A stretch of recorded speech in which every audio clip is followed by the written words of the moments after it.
Vamos a leer en Lucas capítulo 6, desde el versículo 12 en adelante dice: y aconteció que en aquellos días que fue al monte a orar y pasó la noche orando a Dios. Y como fue de día, llamó a sus discípulos y escogió 12 de ellos, a los cuales también llamó apóstoles: a Simón, al cual también llamó Pedro, y Andrés su hermano, Jacobo y Juan, Felipe y Bartolomé, Mateo y Tomás, Jacobo hijo de Alfeo y Simón el que se llama Celador, Judas hermano de Jacobo y Judas Iscariote, que también fue el traidor. Hasta acá, hasta acá vamos a leer el llamado o la designación de los apóstoles. Es como se denomina la lección que nos corresponde en esta mañana. Hemos estado viendo cómo el Señor Jesús, al comenzar su ministerio, empezó a llamar uno por uno a los que serían sus discípulos. Hemos visto particularmente el llamado de Pedro, y cómo Pedro, después de hasta 3 llamados que tuvo de parte del Señor, le siguió dejándolo todo junto con Pedro y con su hermano, junto con Juan, digo. Pero en esta oportunidad nos vuelve a citar la palabra de Dios, una ocasión especial en la que el Señor aparta de sus discípulos, en particular a 12 personas.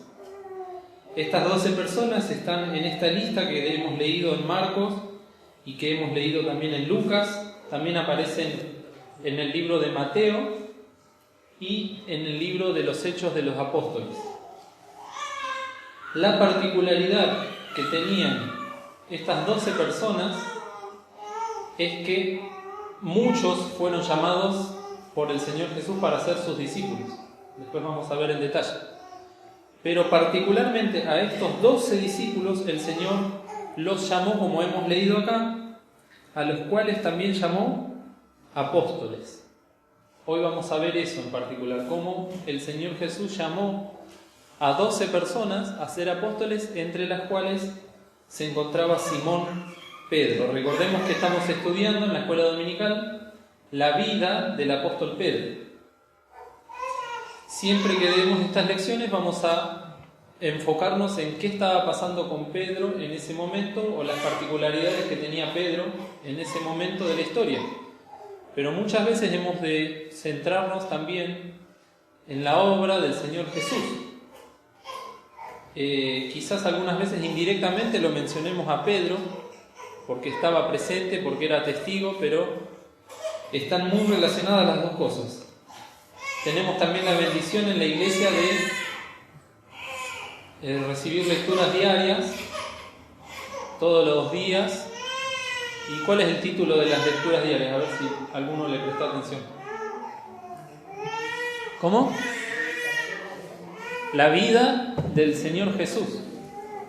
Las lecturas diarias que nos llegan por WhatsApp, que las tenemos en escrito y también por YouTube, hablan de la vida del Señor Jesús. Están ordenadas de manera cronológica. Y entonces podemos ver cómo en estas 2 lecciones, o esta parte que son las lecturas o devocionales, más las lecciones que tenemos que estudiar acá, se van entrecruzando y nos van ampliando también el panorama. En esta oportunidad entonces tenemos la elección de los 12 discípulos como apóstoles. Y este es un día muy particular, es un día muy especial. Esto me parece que está un poco alto. No solo en la vida de estas personas, que ya hemos visto cómo eran, la palabra de Dios se encarga de mencionar de algunos en particular cómo eran antes de conocer al Señor Jesús, cómo pensaban, de qué trabajaban. De otros, el Espíritu Santo guarda más silencio, solamente podemos inferir por el nombre de ellos a qué se dedicaban o de dónde venían. Pero lo cierto es que el día que acabamos de leer acá, cuando el Señor llama a estas personas que eran discípulos, y los introduce en el ministerio del apostolado. Fue el día más importante de sus vidas, o uno de los días más importantes de sus vidas, y uno también, como hijo de Dios, tiene que reconocer ese momento histórico. Fue un momento que pasó, que fue un día, por ejemplo, 12 de junio, no sé, de tal año, porque también ahí empezó lo que es el fundamento de la iglesia sobre la cual nosotros estamos parados. Y vamos a leer en Efesios, en la página 217, Efesios,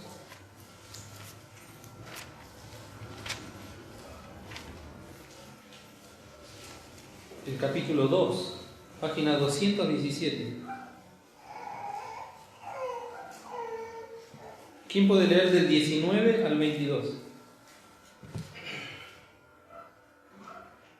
Así que ya no sois extranjeros ni aldeanistas, sino juntamente ciudadanos con los santos, doméstico y hebreo, edificados sobre el fundamento de los apóstoles y profetas, siendo la principal piedra del ángulo Jesucristo mismo, en el cual, compartiendo todo el edificio, va creciendo para ser el templo santo del Señor, en el cual nosotros también somos edificados para la morada de Dios en el Espíritu. Acá vemos cómo nosotros, les está hablando a los Efesios Pablo, pero también nos está hablando a nosotros, que antes de conocer al Señor Jesús, para Dios éramos extranjeros. Estábamos lejos de Dios, no lo conocíamos. No conocíamos de su palabra, no conocíamos de sus promesas, mucho menos conocíamos que Dios nos hizo participantes de muchas bendiciones al hacernos hijos de Él. Pero ahora que ya somos hijos, dice, somos juntamente ciudadanos con los santos y domésticos de Dios. O sea, pasamos a formar parte de la familia de Dios, del país de Dios, de la nación de Dios, como hijos de Dios. Y tenemos que ser edificados sobre el fundamento de los apóstoles y profetas, siendo la principal piedra del ángulo Jesucristo mismo. Esto es, valga la redundancia, fundamental. Nosotros empezamos una vida como creyentes, como hijos de Dios, y tenemos que pararnos sobre algo para empezar a andar. Eso que sobre lo cual nos tenemos que parar es la palabra de Dios. El Antiguo Testamento, representado por los profetas, también la ley de Moisés y la obra de los apóstoles, que fueron los encargados, el fundamento sobre el cual se formó la iglesia de Jesucristo. ¿Cómo se llama el libro que sigue después de Juan? El quinto libro del Nuevo Testamento. ¿Los hechos de qué? De los apóstoles. Algunos también lo llaman los actos de los apóstoles. Porque fueron estos 12 hombres en particular, que lamentablemente Judas no pudo formar parte, porque tomó sus elecciones, tomó sus decisiones, pero sobre ellos empezó la iglesia a tomar forma, a tener un fundamento bíblico, un fundamento teológico, y también ellos fueron reconocidos en el principio de la iglesia como pilares y autoridades de la iglesia. Eso está desarrollado en el libro de los Hechos. Después cada uno de los apóstoles tuvo distintos ministerios. A algunos les tocó ser pastores, otros evangelistas misioneros, otros les tocó dar su vida por el Señor de maneras muy cruentas, a otros les tocó escribir cartas o libros que llegan hasta nuestros días. Pero todo eso empezó con esta lectura que hemos tenido en Lucas capítulo 6, que también se leyó en Marcos capítulo 13. Otra cosa que podemos destacar de acá de Lucas capítulo 6, que estuvimos leyendo en la página 72, es que el Señor Jesús, en el versículo 12, dice que fue al monte, ¿a qué? A orar. ¿Y después qué dice? Y pasó la noche orando a Dios. El Señor Jesús en cada una de las decisiones que tuvo que tomar, recordemos que Él es y era verdadero Dios, pero también ¿qué? Verdadero hombre, Jesús, el Hijo de María. Era Dios, es Dios, pero también era un hombre. Y era tentado en todo, dice la palabra de Dios. Pero también nos enseña la Biblia que siempre, en todo momento, se encontraba haciendo esto, que es hermoso y que es muy importante, orando a su Padre Celestial. Aún estando en la cruz del Calvario, oró al Padre. Y en muchas oportunidades, ¿no? Padre, perdónalos porque no saben lo que hacen. Dios mío, ¿por qué me has desamparado? Después dice, en tus manos encomiendo mi espíritu. Siempre se la pasó orando.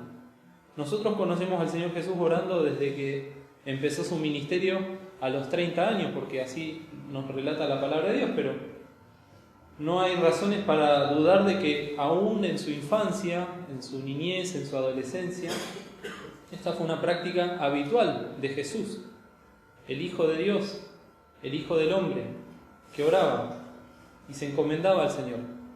Él tenía una misión que había sido encomendada por el Padre en la eternidad. La Santísima Trinidad en el cielo preguntó: ¿a quién enviaremos y quién nos irá? El Verbo eterno contestó: heme aquí, envíame a mí.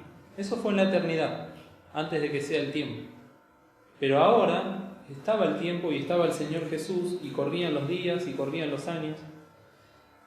Y el Señor Jesús en todo momento estuvo esperando y aguardando para todo lo que hizo la voluntad de su Padre.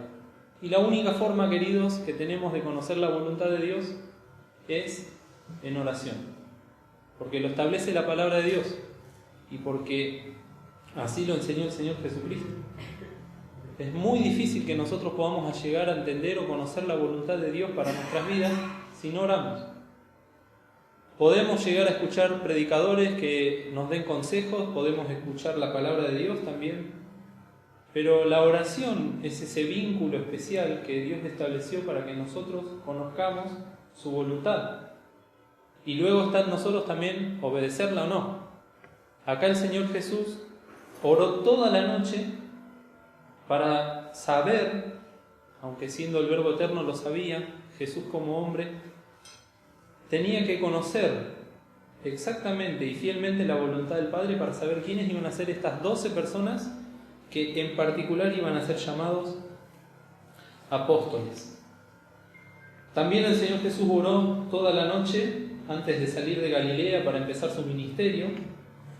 Oró toda la noche cuando después les preguntó a sus discípulos: ¿quién dicen los hombres que soy? Y Pedro le confesó como el Hijo de Dios.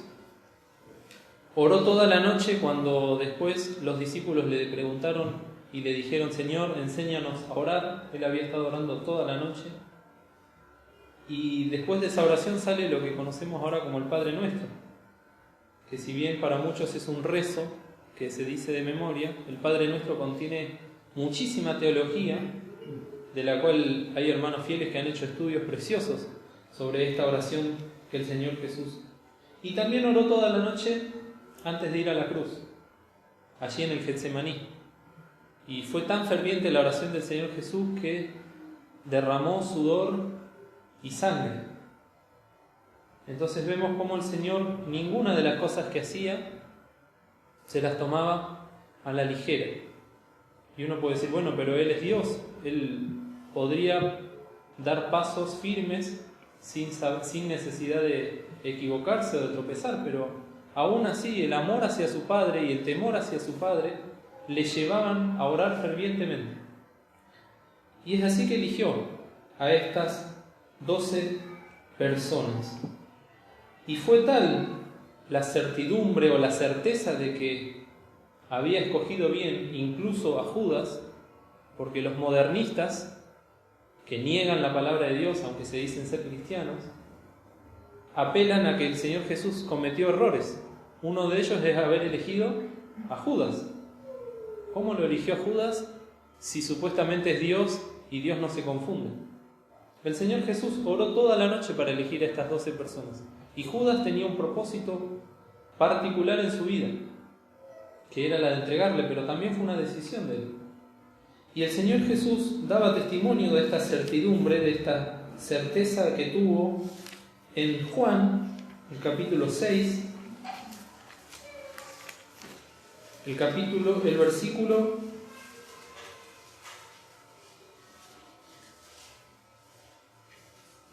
70. Después vamos a ver cuando estudiemos a Pedro diciendo: Señor, ¿a quién iremos? Pero después en el 70, página 111, en esa Biblia es distinto. San Juan 6:70. Jesús le respondió a Pedro, miren: ¿no he escogido yo a vosotros 12 y uno de vosotros es diablo? Y hablaba de Judas Iscariote, hijo de Simón, porque este era el que le había de entregar, el cual era uno de los 12. Esa certeza del Señor Jesús de haber escogido correctamente a los 12 se la dio el Padre, después de estar toda una noche en oración. Y cuando el Padre responde, cuando el Padre contesta, es cuando nosotros debemos después estar firmes, porque van a venir las dudas, van a venir las cuestiones, muchas veces van a venir cuestiones de afuera, de nuestros propios hermanos en Cristo, nos van a criticar, incluso de nuestra familia y aún de nuestro propio corazón. Pero tenemos que recordar ese momento en el que el Señor Jesús me dio una respuesta, el Padre me dio una respuesta, ya sea el día que tomé la decisión de bautizarme, el día que tomé la decisión de ir a la escuela bíblica, el día que el Señor me confirmó que tenía que trabajar en tal o cual lugar o en tal o cual ministerio. La certeza que nos da ese momento en el cual el Señor nos responde la oración tiene que ser fundamental también para nuestra vida espiritual, porque de lo contrario vamos a andar de acá para allá, llevados, como dice, como las olas de la mar, por cualquier viento, y nunca vamos a estar tranquilos, nunca vamos a tener paz y nunca vamos a tener tranquilidad. Esa tranquilidad la da la respuesta firme del Señor. En el estudio también el misionero Juan Pedro Marino se preguntaba sobre Pedro, en particular en esa noche de oración, ¿cuánto tiempo le habrá dedicado el Señor a orar por Pedro? Ya lo tuvo que llamar 3 veces, Pedro le siguió.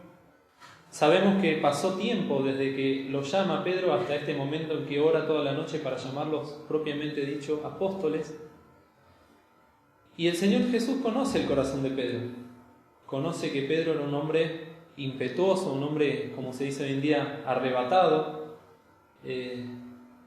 que era mandado a hacer, también era mandado a hablar, no se callaba las cosas, en vez de pensar lo que decía lo que pensaba.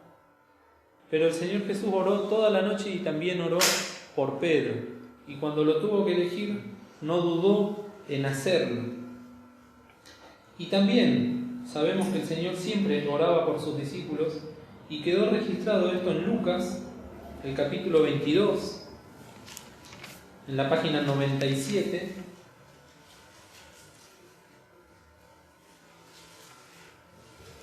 el 31 y 32. Lucas 22, 31 y 32. ¿Quién lo puede leer, por favor? Mas yo he rogado por ti que tu fe no falte, y tú, una vez vuelto, confirma a tus hermanos. Y el 31 también. Dijo también el Señor: Simón, Simón, he aquí Satanás os ha pedido para zarandearos como trigo. El 33. No, y el 32, 31 y 32. Mas yo he rogado por ti que tu fe no falte, y tú, una vez vuelto, confirma a tus hermanos. Acá el Señor Jesús estaba pronto a ser entregado en manos de los inicuos, iba a ir a la cruz, luego iba a morir por nosotros, y todas esas cosas a los discípulos los alteró muchísimo, porque ellos entendían que Él era el Mesías que había venido a salvar a la humanidad y sobre todo a salvar al pueblo de Israel. Y cuando lo vieron ahí colgado en una cruz, y cuando vieron cómo lo bajaban muerto, a muchos de ellos, como se dice hoy en día, se les sacudió ¿qué cosa? El piso. Uno de ellos era Pedro. Y el diablo estaba ahí zarandándolos, ¿no? Una zaranda que es como un colador, un tamiz.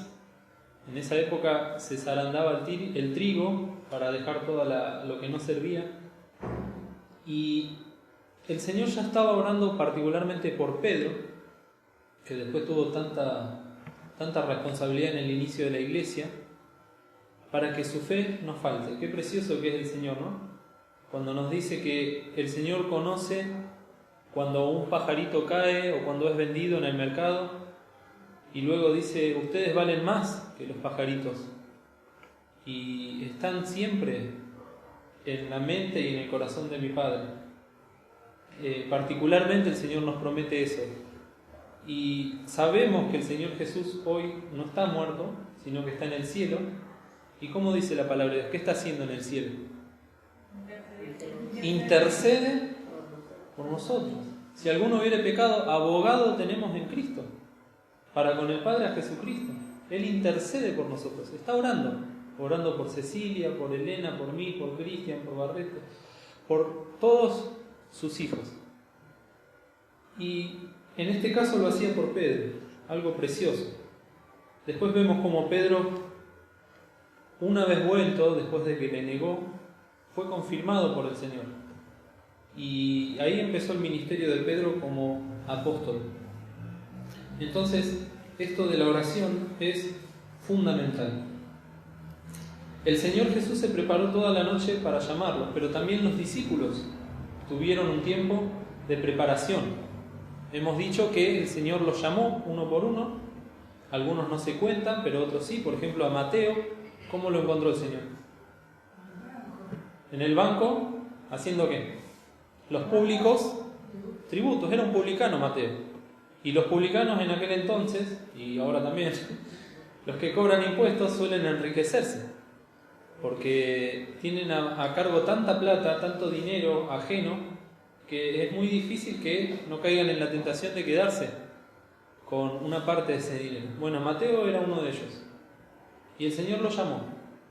Y desde el momento en que Mateo se convirtió, fue un discípulo de Cristo, y después el Señor, dentro de todos esos discípulos, lo llama para ser un apóstol. Nos dice la Biblia que eran muchos los discípulos del Señor Jesús. Ahí, por ejemplo, en Marcos, capítulo 2.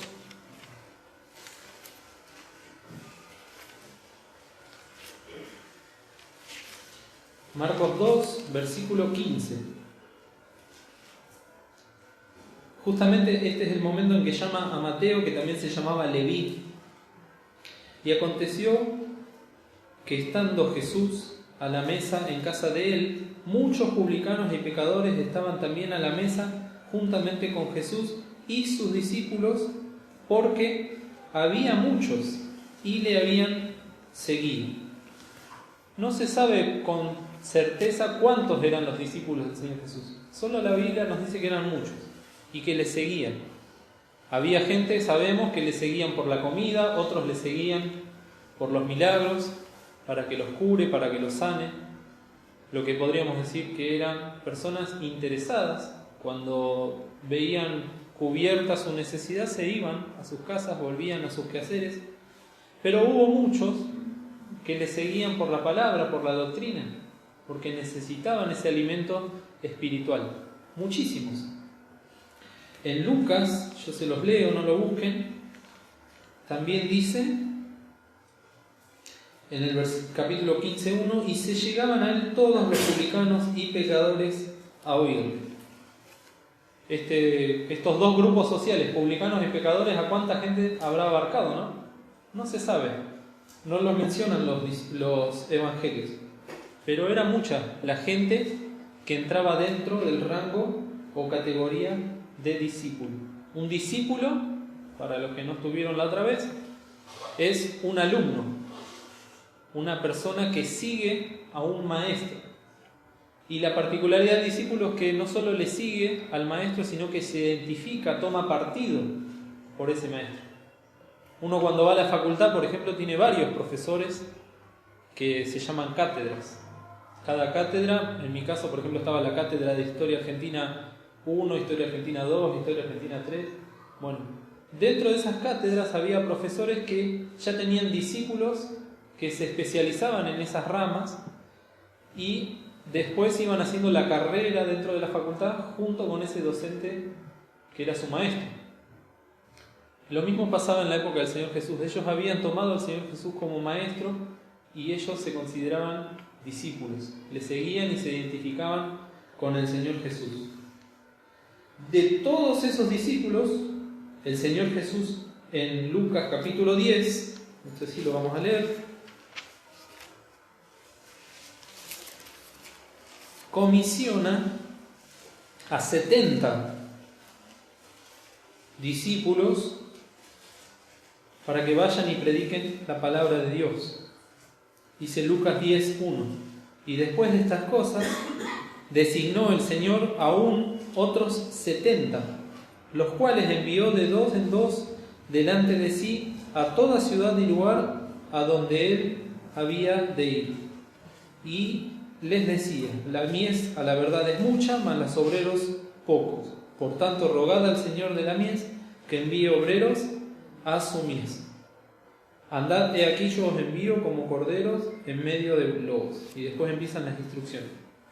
70 discípulos que tenían que ir de 2 en 2, 35 grupos, ¿no?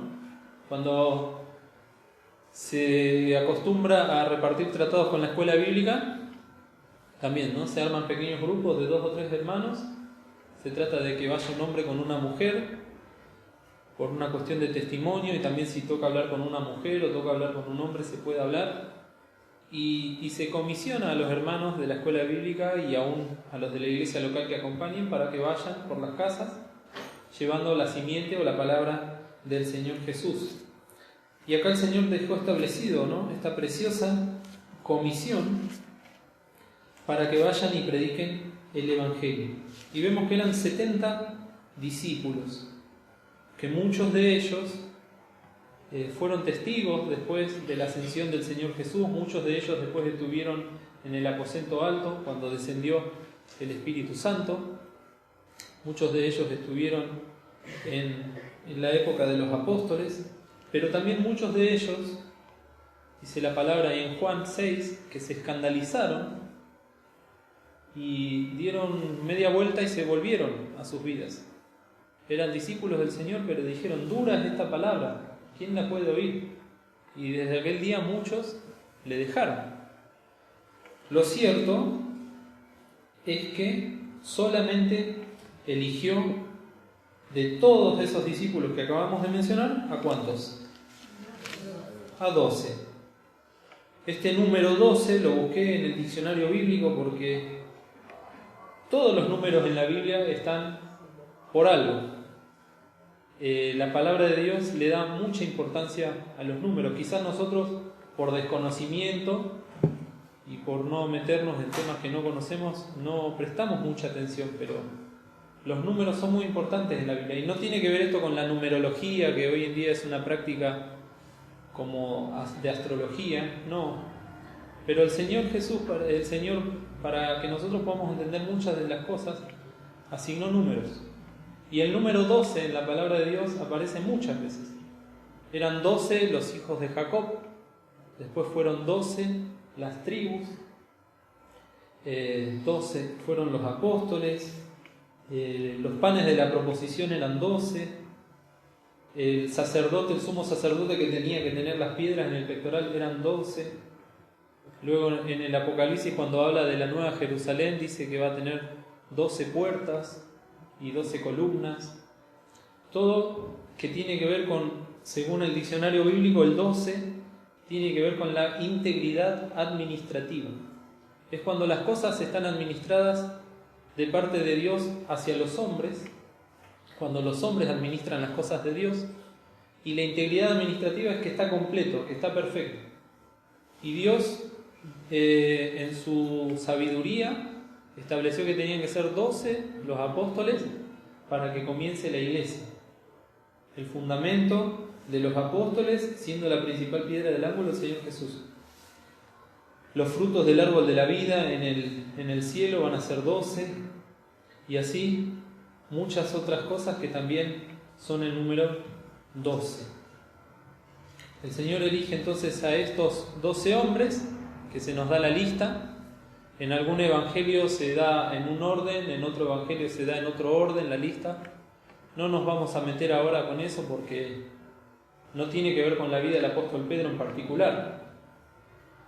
También hay hermanos que se pusieron a comparar las listas de los apóstoles y los acomodaron. Lo que sí sabemos es que si bien en las 4 listas que aparecen en la Biblia, el primero que aparece, ¿quién es? No sé si se dieron cuenta. Siempre el primero es Pedro. Y todos los hermanos que estudian estas listas dicen, eso no tiene que ver con que Pedro sea más importante que los demás. Pero el Señor decidió que el primero en la lista siempre sea Pedro. Ahora bien, cada uno de esos hermanos y discípulos del Señor Jesús eran iguales ante el Señor. Y el hecho de ser apóstoles les daba las mismas responsabilidades delante del Señor y también la misma autoridad delante de los demás hermanos. ¿Alguien sabe lo que quiere decir la palabra apóstol? ¿Cómo? Apartado, dice la hermana. ¿Alguno más? Enviado o testigo. La palabra apóstol quiere decir enviado. El Señor Jesús a estos 12 discípulos en particular los iba a enviar a una misión o a un trabajo muy particular que solamente se los dio a estos 12. El primer enviado para salvar a la humanidad, ¿quién fue? El Señor. Por lo tanto, es el primer apóstol. Y eso lo podemos leer en Hebreos, el capítulo 3.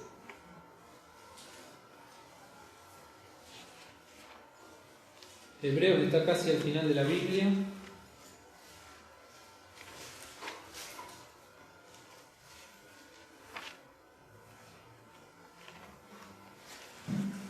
¿Cómo dice Hebreos 3:1?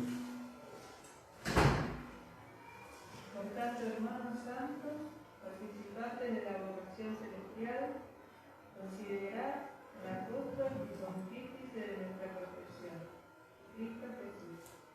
Acá está, apóstol y pontífice. Recién habíamos dicho que también es abogado, que intercede por nosotros. El Señor Jesús fue enviado. ¿A quién enviaremos y quién nos irá? Acá en Hebreos lo vuelve a mencionar en 2 oportunidades. Y el Señor dijo, heme aquí. Yo voy a ser el apóstol, yo voy a ser el enviado. El misionero Di Pardo, en un estudio que habíamos visto en la escuela bíblica hace muchos años, dice que también la palabra apóstol se puede traducir como una flecha, que es enviada la flecha, y que tiene que dar en la mira, que tiene que dar en el blanco. Bueno, así fue la obra o el apostolado del Señor Jesús. Fue enviado desde el cielo como si fuese una flecha, y dice el misionero que fue directo a estrellarse contra la cruz. Nada lo desvió de su camino.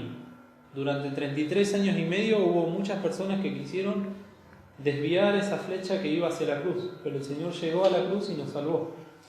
Aún desde que nació lo quisieron matar.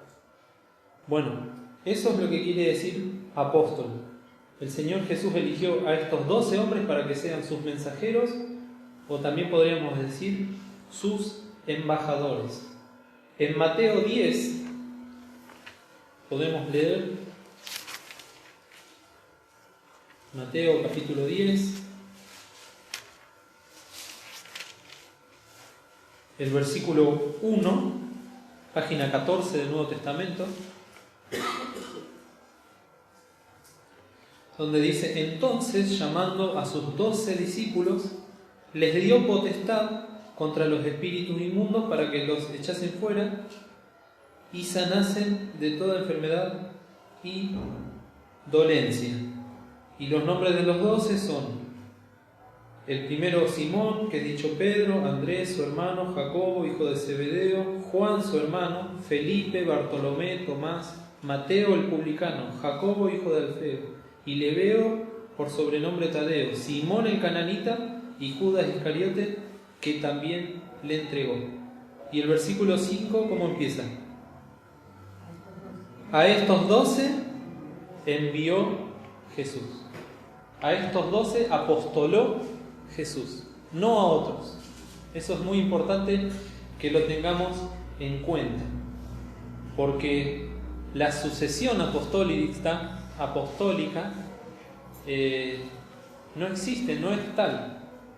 El Señor Jesús llamó a estas 12 personas y a ellos designó como apóstoles. A estos 12, dice acá el versículo 5, envió Jesús, apostoló Jesús. Y fíjense qué lindo, qué precioso, si volvemos a Marcos, que es lo que leímos hoy, todos juntos, en el capítulo 3.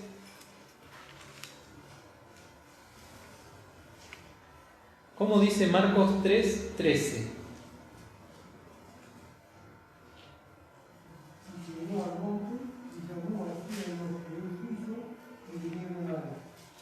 Y subió al monte. ¿Qué hizo cuando subió al monte? Lo dice Lucas. Oró toda la noche. Y después llamó a los que él quiso, que sabemos que era la voluntad del Padre también, y vinieron a él. Esto es precioso, este texto es muy precioso, aunque es cortito, porque el Señor llama, y nos llama también a nosotros. Nos quiere llamar a nosotros, a los que Él quiso. Nosotros tenemos que sentirnos tremendamente privilegiados de haber sido llamados por el Señor. Habiendo tanta gente en el mundo, si bien el Señor llama a todos, dice la palabra que muchos son llamados y pocos escogidos. El Señor Jesús murió por todos, pero particularmente por los que creen. Y nosotros hemos sido llamados por el Señor, como los es todo el mundo, pero también hemos respondido a ese llamado. Por eso dice acá, llamó a los que Él quiso, y después punto y coma, y vinieron a Él. Y me hace acordar al texto que está en Juan 10, se los leo yo, no lo busquen, que dice el versículo 3, el versículo 2 de Juan 10 dice, mas el que entra por la puerta, el pastor de las ovejas es. A este abre el portero, y las ovejas oyen su voz, y a sus ovejas llama por nombre, y las saca. Y después en los versículos 27 dice, mis ovejas oyen mi voz, y yo las conozco, y me siguen, y yo les doy vida eterna, y no perecerán para siempre, ni nadie las arrebatará de mi mano. Lo mismo que pasaba con estas 12 personas, con estos 12 discípulos, ahora también pasa con nosotros. Somos ovejitas que estábamos extraviados. Isaías dice, cada cual se apartó por su camino. Pero viene el pastor de los pastores, que es el Señor Jesús, y nos llama. Y nosotros, escuchando ese llamado, le seguimos. Vamos hacia Él. Y luego pasa esto que es precioso, que nadie nos arrebatará de sus manos. Porque dice la palabra de Dios que la salvación no se pierde. Una vez que somos hijos de Dios, la salvación es para siempre. Y esto también lo tenemos que recalcar, porque hay lugares donde se predica que la salvación se pierde, que la caída de la gracia es tal, y esas son doctrinas falsas. Nosotros tenemos esta esperanza de que una vez que somos hijos de Dios, que oímos la voz del Maestro y le seguimos, nunca más nadie nos va a arrebatar de su mano. Es particular también, como hemos dicho, que no llamó de todos los discípulos que tenía a los mejores. Sabemos que estaba, por ejemplo, José de Arimatea, que era uno de los príncipes de Israel, una de las personas más importantes de aquel entonces. Nicodemo era un discípulo del Señor Jesús. Pero dice que ellos tenían miedo a los judíos. A pesar de toda la sabiduría y de todo el poder que tenían dentro del pueblo, tenían todavía temor y vergüenza de ser discípulos de Cristo. Y por algo el Señor no los eligió para ser apóstoles, sino que por el contrario, como luego va a decir Pablo, escogió a lo vil de este mundo y a lo menospreciado, a lo necio y a lo que no es. Lo vemos en Mateo, que era publicano, lo vemos en Judas, que dice concretamente la palabra de Dios que Judas era un ladrón. Después, por ejemplo, el otro que era celote. Muchos creen que los celotes o celadores o celosos de Dios eran un grupo de sicarios que asesinaban gente en nombre de la nación de Israel. Era como una especie de logia de asesinos que se dedicaban a eso, y entre ellos hubo uno que se convirtió como discípulo primeramente y que luego el Señor lo llama para ser un apóstol. Vemos que el Señor en ese sentido no mira lo que ven los hombres, sino que ve los corazones. Y aún de la persona más indigna en este mundo, aún de la persona más rechazada, puede hacer de él un apóstol, un enviado, un mensajero o un embajador. Y lo mismo tenemos que decir para nosotros. El apostolado cesó con el apóstol Pablo, fue el último de los apóstoles, que tuvo un llamado muy particular. No podemos ahora detenernos a mencionarlo, pero ahí cesó el apostolado. Después vamos a ver cuáles eran las condiciones. Pero ahí cerca de mi casa hay la iglesia apostólica. Claro.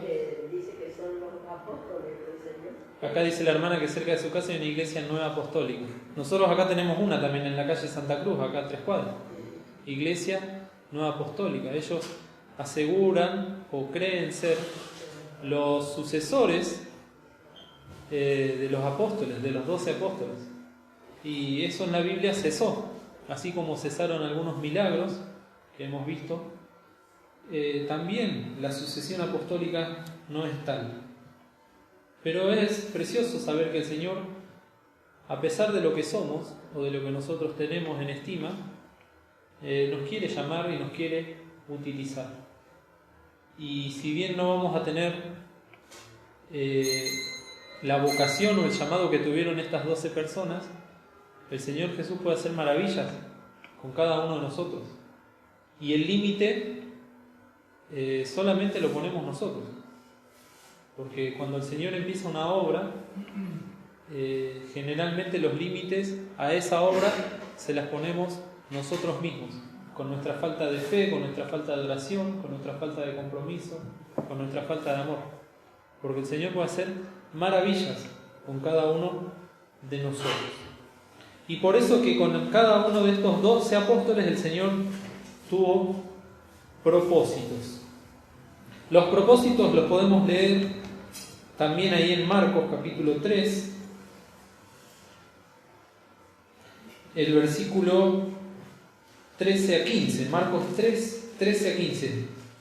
Ya lo hemos leído, pero dice: y subió al monte y llamó así a los que quiso y vinieron a él, y estableció 12 para que estuviesen con él y para enviarlos a predicar, y que tuviesen potestad de sanar enfermedades y de echar fuera demonios. Acá están los propósitos del llamado a estas 12 personas. Primeramente, que estuviesen con él. Había muchos discípulos en la época del Señor Jesús, pero estas 12 personas el Señor les permitió que estuviesen con él. Y esto también es muy importante, porque compartían todo, desde que amanecían hasta que se iban a dormir. La comida, compartían las angustias, compartían las dudas que tenían. Ellos iban caminando con el Señor Jesús y le iban preguntando: Señor, ¿cuándo restituirás el reino? Señor, ¿cuándo harás esto? Enséñanos a orar. Todas esas cosas las vivieron estas 12 personas, estos 12 discípulos. Y el Señor Jesús había tenido un trato muy particular con estas 12 personas. También habían sido testigos, estas 12 personas, del bautismo del Señor Jesús por parte de Juan el Bautista. Y también fueron testigos de su resurrección y de su ascensión a los cielos en las nubes. Eran las principales características por las cuales un apóstol era tal: haber sido testigo del bautismo del Señor Jesús cuando empieza su ministerio, y durante 3 años y medio haber estado con él y verlo cuando sube en las nubes. Esto lo dice Pedro en el libro de los Hechos, el capítulo 1, página 132. Cuando alguien nos diga yo soy apostólico, tenemos que acordarnos esto, que los apóstoles tuvieron esta particularidad. Hechos 1:22. El 21. Conviene pues, tenían que elegir el sucesor de Judas, conviene pues que de estos hombres que han estado juntos con nosotros todo el tiempo que el Señor Jesús entró y salió entre nosotros, comenzando desde el bautismo de Juan hasta el día que fue recibido arriba entre nosotros, uno sea hecho testigo con nosotros de su resurrección. Esa es la característica para ser apóstol. Por eso decimos que ya no puede haber apóstoles, porque ya murieron todas las personas que estuvieron cuando el Señor Jesús fue bautizado y también cuando Él ascendió a los cielos. Pablo en particular no estuvo presente, pero sí conoció al Señor. Y en Gálatas 1 dice que él no recibió la palabra de hombre, ni de voluntad de hombre, sino directamente del Señor Jesús. Lo hemos estudiado cuando vimos el libro de los Corintios. Después en Marcos capítulo 3 dice que los manda a predicar y también que los manda a hacer milagros y a resucitar muertos y a echar fuera demonios. Esto, si bien lo hicieron otros discípulos, aún algunos que no seguían a Jesús. Juan y el hermano dice que hemos echado o hemos rechazado o reñido a algunos que no son tus discípulos, pero que echan fuera demonios en nombre de ti. Y el Señor Jesús les dijo, déjenlos, porque el que no es conmigo, contra mí es. Lo estoy diciendo en mis palabras, ¿no? Y también el Señor Jesús dice, en aquel día muchos dirán, en tu nombre hemos echado demonios, y en tu nombre hicimos milagros. Hubo muchos discípulos que tenían esta capacidad, y aún falsos discípulos. Lo cierto es que estos 12 hombres tenían estas particularidades. Y la de resucitar muertos, aparte del Señor Jesús en el Nuevo Testamento, el único que lo pudo hacer fue Pedro. Cuando esa chica que se llamaba Tabita muere en el libro de los Hechos, y Pedro, orando, hace que vuelva a la vida. Una de las particularidades que le da autoridad también apostólica a Pedro. Y seguramente los otros 11 apóstoles también tenían la misma capacidad, aunque no lo menciona en la Biblia. Queridos, para ir finalizando, vamos a dar las enseñanzas en esta mañana. La principal enseñanza que nos tiene que quedar y que la dejó el Señor Jesús cuando eligió a los 12 fue la oración. Mucho énfasis en la oración en nuestras vidas. El Señor decía en Lucas 18:1 que es necesario orar siempre y no desmayar. Lucas 18:1, es necesario orar siempre y no desmayar. Después, estos hombres no fueron llamados apóstoles de un día para el otro. A Pedro no lo llamó apóstol cuando estaba echando las redes en el mar. Tuvieron un tiempo de preparación, tuvieron un tiempo de comunión con el Señor. Eso también es necesario para cada uno de nosotros si queremos salir a servir al Señor en la mies. Preparación. El Señor no manda improvisadamente gente que recién se convierte. Necesitamos prepararnos, necesitamos conocer la doctrina, necesitamos crecer sobre el fundamento de los apóstoles y los profetas, como hemos leído. También esto que nosotros vemos en los apóstoles como hombres de Dios que hicieron tantas cosas preciosas fue progresivo. Tampoco podemos decir que de un día para el otro Pedro era el mismo Pedro que se convirtió o que fue llamado apóstol al que se paró y predicó para que se conviertan todos en Pentecostés. O el que le dijo al paralítico, levántate y anda. Y lo último que tenemos que decir, que así como el Señor envió a estos hombres a predicar, así también a nosotros nos envía a predicar. A cada uno de nosotros nos es dada esta misión, ir por todo el mundo y predicar el Evangelio a toda criatura. Si nos quedamos con que solamente los 12 apóstoles tenían esta particularidad, la iglesia se hubiese acabado con Juan, que fue el último de los apóstoles vivos. Pero la iglesia sigue hasta el día de hoy, porque siempre hubo hermanos y hermanas que se dedicaron a llevar la palabra del Señor. Y esa misión nos es dada también a nosotros. La semana que viene vamos a estudiar las particularidades de los discípulos. Ahí leíamos en Mateo 10, ¿no? Que decía que los envía como corderos en medio del lobo, etcétera, etcétera, etcétera. Bueno, muchas de esas cosas nos han de pasar a nosotros, pero el Señor nos llamó y ahora también nos está enviando a que anunciemos por todos lados las virtudes de aquel que nos ha llamado de las tinieblas a su luz admirable. Que el Señor nos bendiga.